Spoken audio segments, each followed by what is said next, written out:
Sziasztok gyerekek! Jézus sok kijelentése között egy különösen elgondolkodtató számomra, amelyik így hangzik: ki nem lesz olyan, mint egy gyermek, vagy gyermekek, nem kerülhet be atyám országába.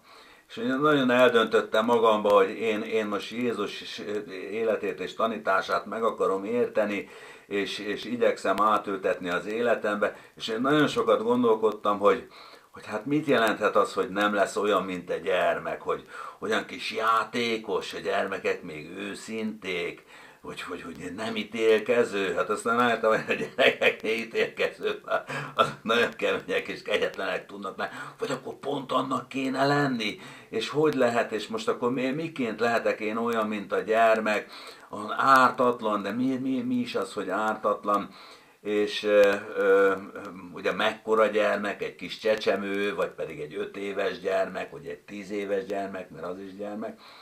És ugye próbáltam elképzelni, hogy ott vannak a tanítványok, Jézushoz akarnak menni a gyerekek, ők elzavarják őket, hogy menjetek innen. És aztán ráakadtam a neten a Bui Ferenc nevezetű gondolkodóra, és hát ott egy csodálatos aha élményt nyújtó levezetést találtam, miszerint ugye Jézus idejében még egészen más volt a gyermekeknek a társadalmi helyzete, és ők a periférián, a mellőzöttségnek az állapotában voltak.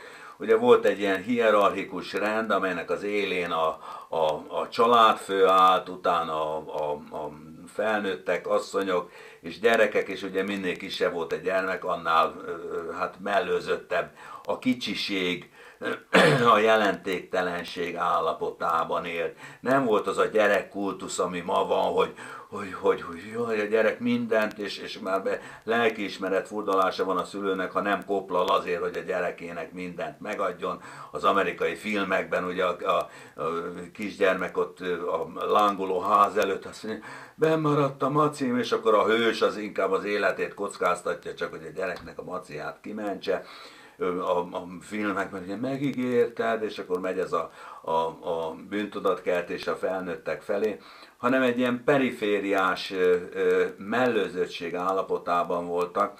Tehát odáig kell eljutnunk, hogy ne arra vágyjunk, hogy a dicsőség és a hatalom és a mások érdeklődésének a középpontjában legyünk, hanem azt tudjuk élni, és azt tudjuk elfogadni, hogy mellőzöttek vagyunk, senkik vagyunk, hiszen a senkiség az egyben az egómentesség is. Ezt jelenti Bui Ferenc magyarázatában a gyermekség és a gyermekhez való hasonlóság. Aki ezzel vagy azonosulni tud, az kövesse ezt a gondolatot és találja meg Isten országát. Sziasztok gyerekek, hello!